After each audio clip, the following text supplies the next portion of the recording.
नमस्कार दोस्तों, स्वागत है आपका आज के मुख्य समाचार में, जिसमें सबसे पहली और बड़ी खबर में आपको बताएंगे कि पाकिस्तानियों को अब अमेरिका में नहीं मिलेगी एंट्री, नींद उड़ा देगा ट्रंप का ये आदेश।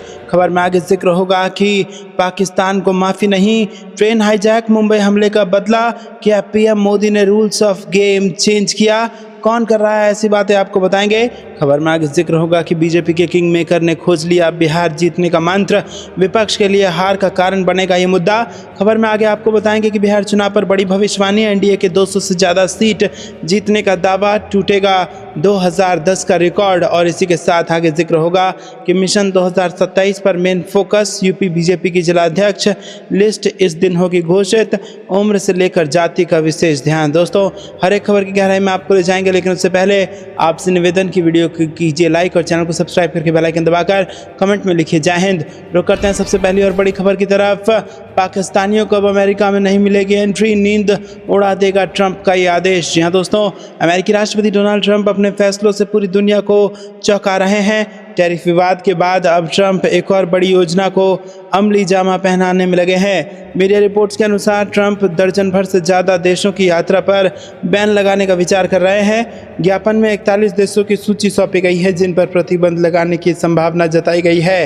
रॉयटर्स द्वारा प्राप्त एक मसौदे के अनुसार पाकिस्तान, अफगानिस्तान और भूटान उन 41 देशों में शामिल है जिन पर संयुक्त राज्य अमेरिका की यात्रा पर प्रतिबंध लगाने की संभावना है, क्योंकि डोनाल्ड ट्रंप प्रशासन अवैध आव्रजन पर अंकुश लगाने के लिए काम कर रहा है। अधिकारियों ने कहा कि प्रतिबंध जो है वो ट्रंप के पहले कार्यकाल के दौरान लगाए गए प्रतिबंधों से अधिक व्यापक होंगे, जब उन्होंने 7 बहुसंख्यक मुस्लिम देशों के यात्रियों पर प्रतिबंध लगा दिया था। रुक करते हैं अगली ब्रेकिंग न्यूज़ की तरफ। पाकिस्तान को माफ़ी नहीं, ट्रेन हाईजैक, मुंबई हमले का बदला, क्या पीएम मोदी ने रूल्स ऑफ गेम चेंज किया, कौन कर रहा है ऐसी बातें। जी हाँ दोस्तों, भारत ने मुंबई हमले और कश्मीर में आतंकी हमलों का बदला ले लिया है। राष्ट्रीय सुरक्षा सलाहकार अजीत डोभाल की कही हुई बात सच हो रही है।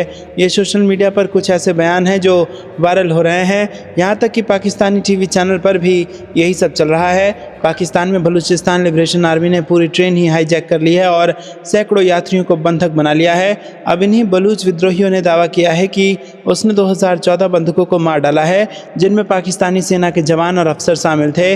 दोस्तों, आपको बता दें कि 2014 में सत्ता में आने के बाद भारत के प्रधानमंत्री नरेंद्र मोदी की पाकिस्तान की प्रतिनीति क्या रही है, क्या है रूल ऑफ गेम चेंज, जिसकी पाकिस्तान में चर्चा हो रही है।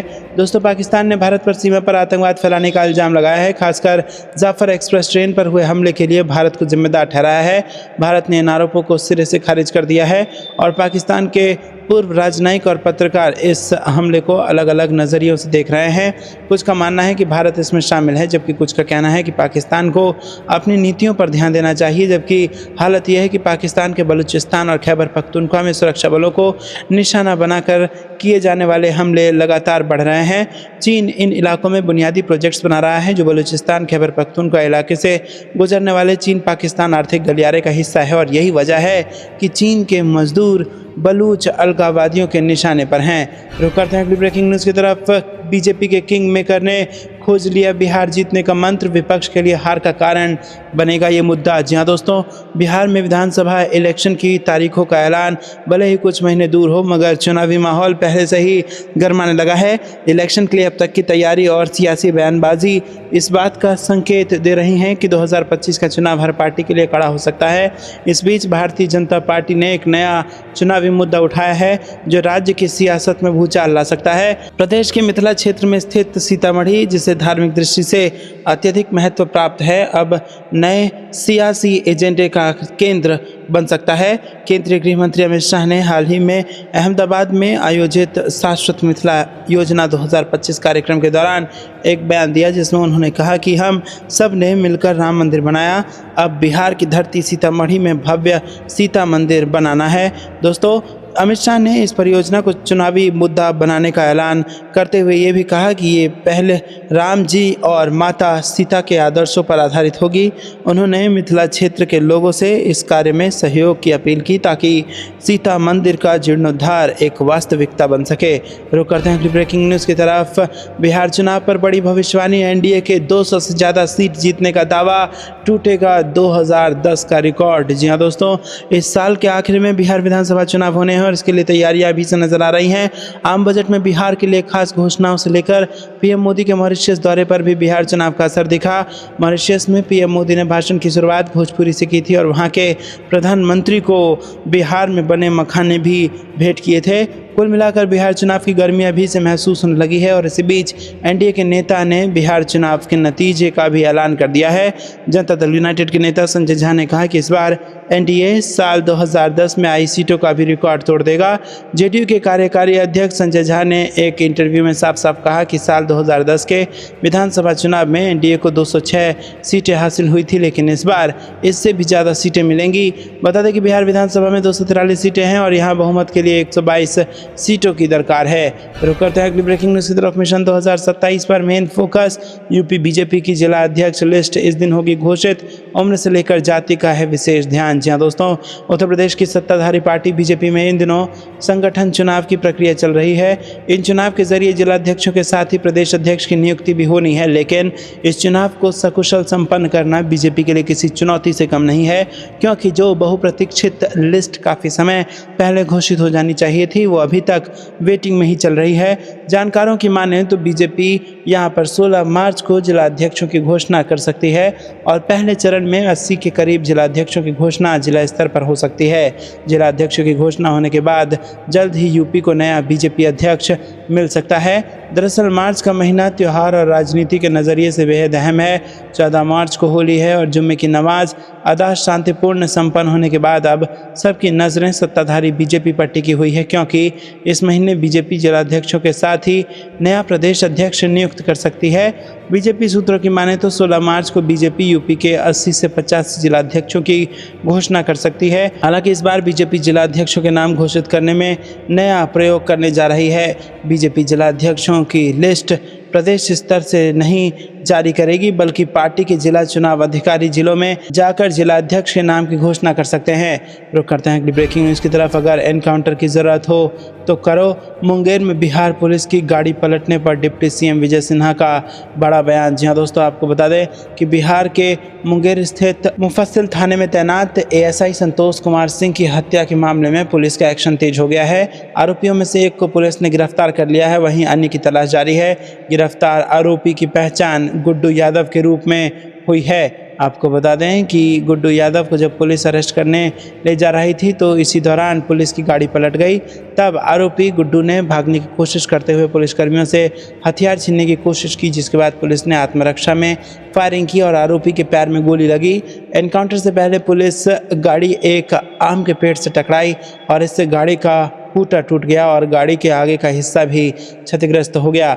रुक करते हैं अगली ब्रेकिंग न्यूज़ की तरफ। दिल्ली में जल्द लागू होगा आयुष्मान भारत योजना। 18 मार्च को लॉन्चिंग संभव। 10 लाख का हेल्थ कवर मिलेगा। जी हाँ दोस्तों, दिल्ली वासियों के लिए एक बड़ी खुशखबरी है। केंद्र सरकार की महत्वाकांक्षी योजना आयुष्मान भारत प्रधानमंत्री जन आरोग्य योजना जल्द ही राजधानी में लागू होने जा रही है।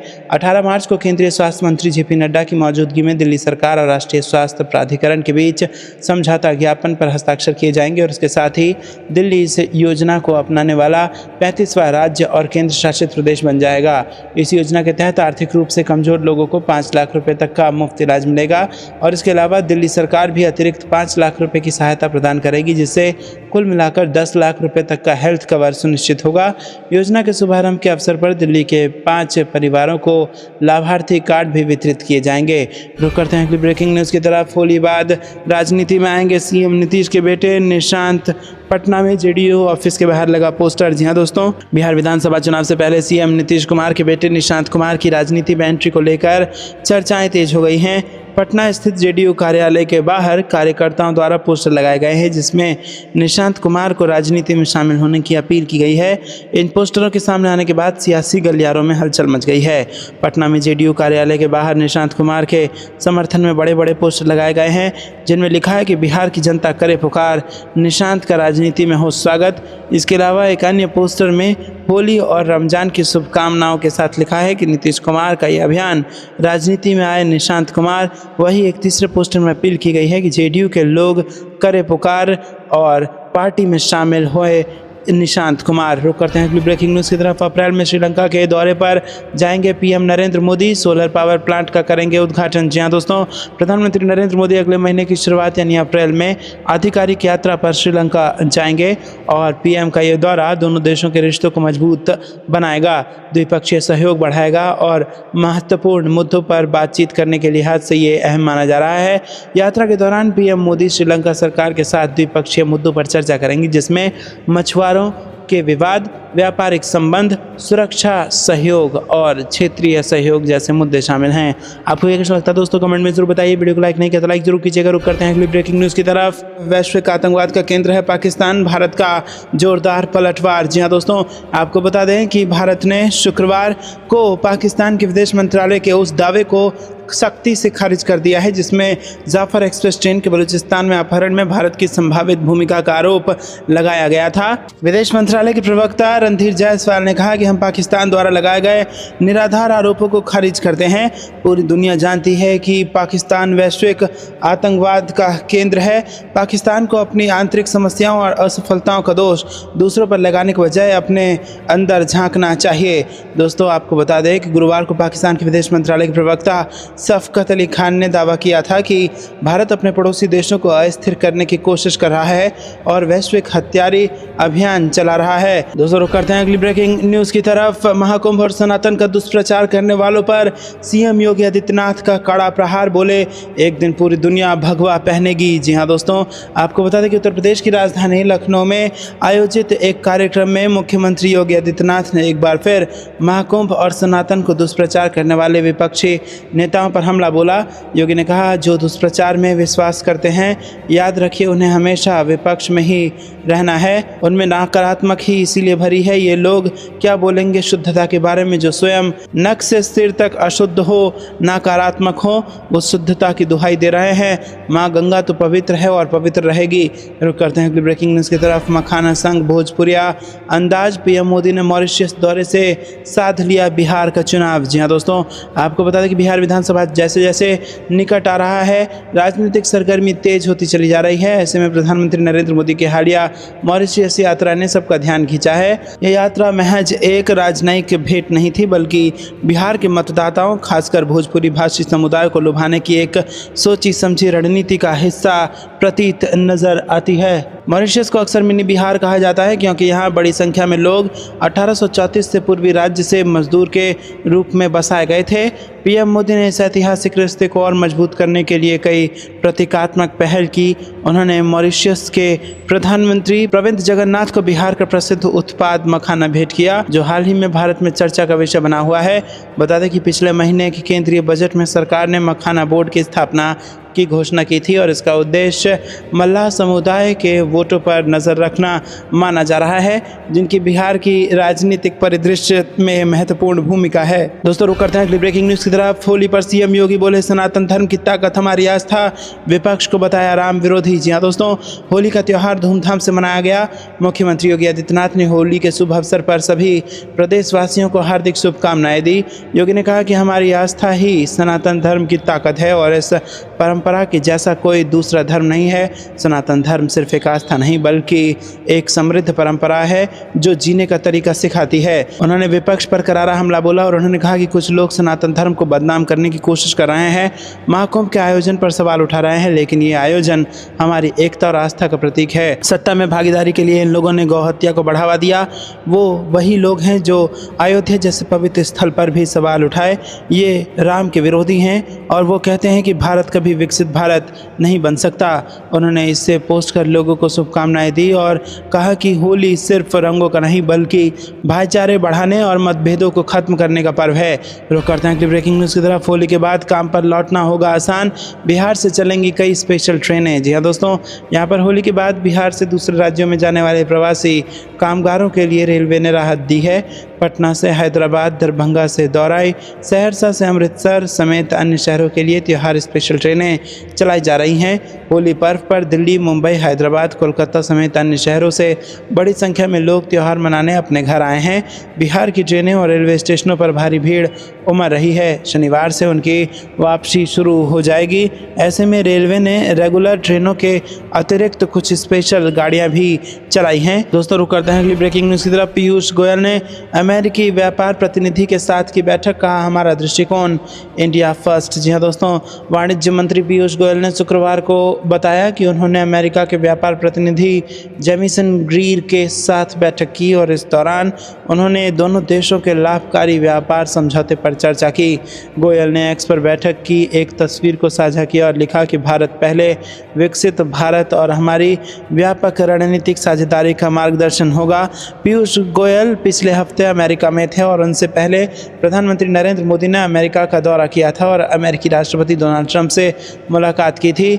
दोनों नेताओं ने 2025 के अंत तक एक द्विपक्षीय व्यापार समझौते पर बातचीत की थी और उन्होंने इस बात पर भी सहमति जताई थी कि इन वार्ताओं को आगे बढ़ाने के लिए वरिष्ठ प्रतिनिधियों को नियुक्त किया जाएगा। रुक करते हैं अगली ब्रेकिंग न्यूज़ की तरफ। भारत बांग्लादेश की नौसेनाओं का बंगाल की खाड़ी में साझा अभ्यास तनावपूर्ण संबंधों के बीच हुई एक्सरसाइज है बेहद खास। जी हाँ दोस्तों, यहाँ पर बताना ज़रूरी है कि भारत और बांग्लादेश की नेवी ने बंगाल की खाड़ी में साझा अभ्यास और गश्त किया है और इस हफ्ते हुई जॉइंट एक्सरसाइज का मकसद दोनों देशों की नौसेनाओं को समुद्री संचालन के लिए एक दूसरे के साथ तालमेल बनाने और जानकारी साझा करने के अवसर देना है। वहीं आपको बता दें कि बोंगो सागर 2025 नाम के इस अभ्यास से भारतीय नौसेना की ओर से INS रणवीर और बांग्लादेशी नेवी की ओर से BNS अबू उबैदा ने भाग लिया है। भारत और बांग्लादेश की नेवी बंगाल की खाड़ी में 2019 से बोंगो सागर के तहत संयुक्त गश्ती करती रही है, लेकिन मौजूदा अभ्यास दोनों देशों के बीच राजनयिक रिश्तों में तनाव के बीच हुआ है। रुक करते हैं अगली ब्रेकिंग न्यूज़ की तरफ। कुछ बड़ा होने वाला है। दिल्ली आ रहे हैं दुनिया भर के intelligence chief NSA Ajit Doval के संग होनी है मीटिंग। जी हाँ दोस्तों, अमेरिका, ब्रिटेन समेत दुनिया के 20 बड़े देशों के इंटेलिजेंस चीफ भारत आ रहे हैं। वो भारत की ओर से इंटेलिजेंस को लेकर आयोजित होने वाली कॉन्फ्रेंस में शामिल होंगे और इस मीटिंग की अध्यक्षता राष्ट्रीय सुरक्षा सलाहकार अजीत डोभाल करेंगे। कॉन्फ्रेंस में आतंकवाद और अंतर्राष्ट्रीय अपराधों से निपटने के लिए खुफिया जानकारी शेयर करने के तरीके बढ़ाने पर चर्चा हो सकती है। इसके इतर NSA डोभाल कई देशों के इंटेलिजेंस चीफ से पर्सनल मीटिंग भी करेंगे। दिल्ली में 16 मार्च को होने वाली इस मीटिंग में अमेरिका, ऑस्ट्रेलिया, जर्मनी, न्यूजीलैंड और अन्य देशों के इंटेलिजेंस चीफ और डिप्टी चीफ के शामिल होने की उम्मीद है।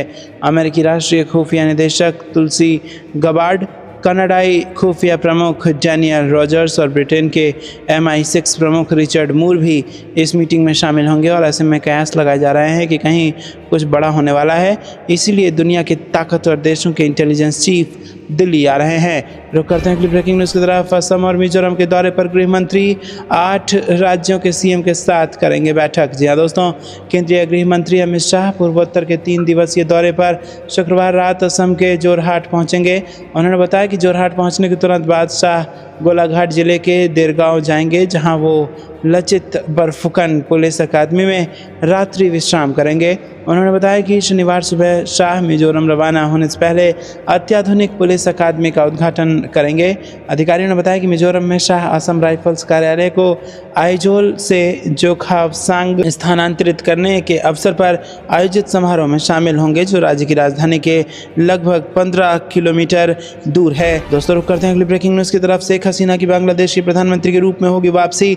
आवामी लीग नेता के PM मोदी को शुक्रिया कहने से शुरू हुई चर्चा। जी हाँ दोस्तों, बांग्लादेश के प्रधानमंत्री शेख हसीना को सुरक्षा और यात्रा मार्ग देने पर USA आवामी लीग ने भारत सरकार और प्रधानमंत्री नरेंद्र मोदी के प्रति आभार व्यक्त किया है और लीग के उपाध्यक्ष डॉक्टर रब्बी आलम ने बांग्लादेश में चल रहे संकट के बीच आवामी लीग के नेताओं के लिए सुरक्षित यात्रा मार्ग सुनिश्चित करने और उन्हें आश्रय प्रदान करने में प्रधानमंत्री नरेंद्र मोदी और भारत सरकार की भूमिका को स्वीकार किया और भारत भारत के प्रति आभार व्यक्त किया। आपको क्या कुछ लगता है दोस्तों, कमेंट में जरूर बताइए। वीडियो को लाइक नहीं किया तो लाइक जरूर कीजिएगा। रुक करते हैं अगली ब्रेकिंग न्यूज़ की तरफ। पाकिस्तान मुंह दिखाने लायक नहीं रहा। ट्रेन हाईजैक में 154 सैन्य कब भी BLA के कब्जे में। भारत से सैन्य ताकत में पिछड़ा पड़ोसी। जी हाँ दोस्तों, आपको बता दें कि पाकिस्तान में ट्रेन हाईजैक मामले में अलग अलग दावे सामने आ रहे हैं। पाकिस्तानी फौज जहां ऑपरेशन खत्म होने के दावे कर रही है, तो वहीं जाफर एक्सप्रेस ट्रेन को हाईजैक करने वाली बलूचिस्तान लिबरेशन आर्मी ने दावा किया है कि उसके कब्जे में अभी पाकिस्तानी फौज के 154 जवान हैं।